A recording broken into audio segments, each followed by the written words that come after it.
Welcome to this explainer. Okay, so when we're building a platform for preventing sexual exploitation and abuse, or PSEA for short, we have to remember something absolutely crucial. Bad design, it isn't just an inconvenience, it actually destroys trust. Today, we're completely breaking down the precise, rigorous standards you need to follow to build a truly authoritative PSEA platform. Because let's face it, when you're communicating about a topic of this magnitude, the way information is presented is absolutely as critical as the information itself. We aren't just looking at, good web design today. No, we're looking at a strict structural and tonal framework, one that's designed to communicate ultimate authority, trust, and crystal clarity to the people who urgently need it. Right off the bat, your golden rule when developing scripts is actually pretty simple. Use an authoritative, calm, senior-level delivery. Listen, there is absolutely no room for an upbeat, commercial, or motivational kind of tone here. The subject matter we're dealing with involves severe violations of trust and human rights. So the vocal delivery must inherently reflect that gravity from the very first syllable. This isn't about hyping up an audience, it's really about establishing a deeply reassuring, highly professional presence.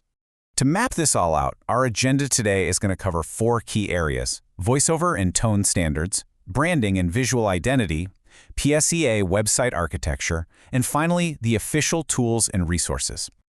All right, let's jump right into Section 1, Voiceover and Tone Standards. This really sets our absolute baseline. Just notice the stark contrast between these two approaches. A phrase like, "Let's talk about why this matters," well, that might work great for a corporate marketing campaign, right? But it is completely unacceptable here. You literally must eliminate casual chatter and replace it with direct commanding action. Something like, "Leadership must verify the system." See the difference? It leaves absolutely no room for ambiguity. It's a firm directive, not a casual roundtable discussion. And that active delivery is exactly what builds user confidence.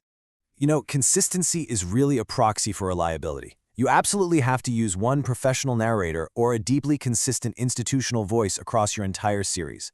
And this is crucial. Whether it's RC, HC, HOM, UNCT, or HCT, every single acronym must be pronounced identically across all of your materials. Think about it. If one module says the word UNCT and another spells out the letters UNCT, it subtly degrades the authoritative polish of your entire platform. We definitely don't want that. Moving on to Section 2, Branding and Visual Identity. What's really interesting here is how aesthetic restraint actually becomes a core requirement. Because of the gravity of the subject matter, we have to create a strict visual no-go zone for anything even remotely casual. That means meticulously removing AI platform watermarks from all published versions, because honestly, leaving them in just looks unpolished and unofficial. It also means an absolute prohibition on decorative animated stickers or casual icons. Basically, every single pixel on the screen must serve a professional purpose. You should be utilizing only approved organizational branding and deploying incredibly restrained lower third titles. Furthermore, visual accessibility isn't just nice to have, it is completely mandatory. Your on-screen text has to be high contrast and explicitly built for mobile clarity. Just imagine the user experience for a second. Out in the field, personnel might be accessing this vital info on a small smartphone screen, maybe under extremely poor lighting conditions, or during a highly stressful moment. Because of this high-stakes reality, official links and resources must actually be placed as clickable links on the page itself. They can never, ever be buried as tiny, unreadable, screen-only text within a video or a graphic. If someone urgently needs a resource, your visual design has to make it instantly and seamlessly accessible. Okay, let's move to Section 3, PSEA website architecture. This is the structural blueprint. Now this matrix, this is your developer's master blueprint. It guides the user on a very specific logical journey. The flow starts broad at the top landing page, giving a series overview and an audience selector.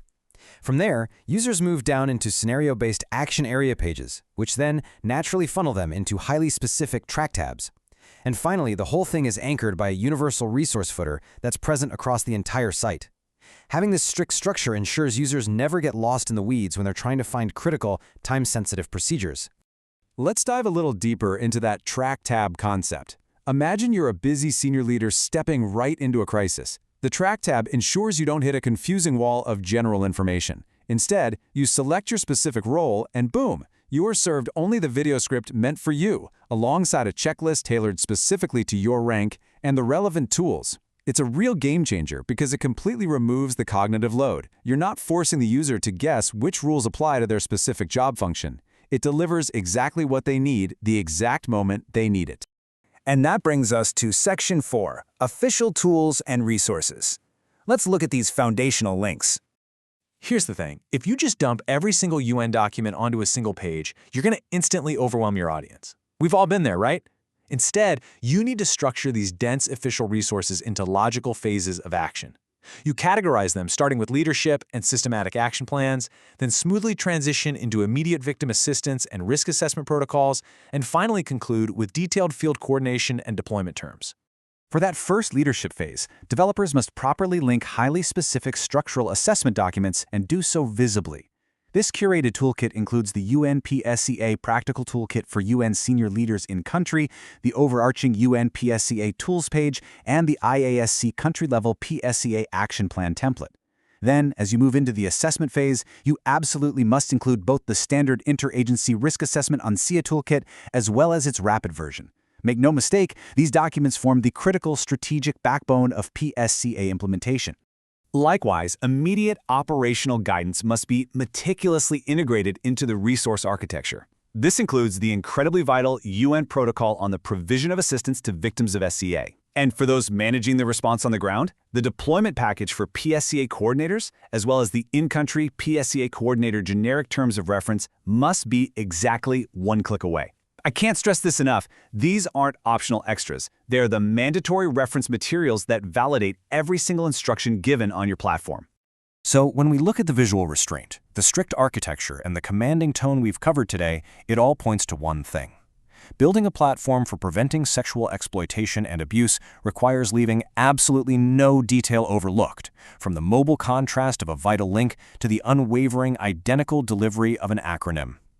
When lives and institutional integrity are literally on the line, you have to ask yourself, if your platform's design doesn't immediately command absolute authority and trust, how can you possibly expect a victim to trust you enough to come forward?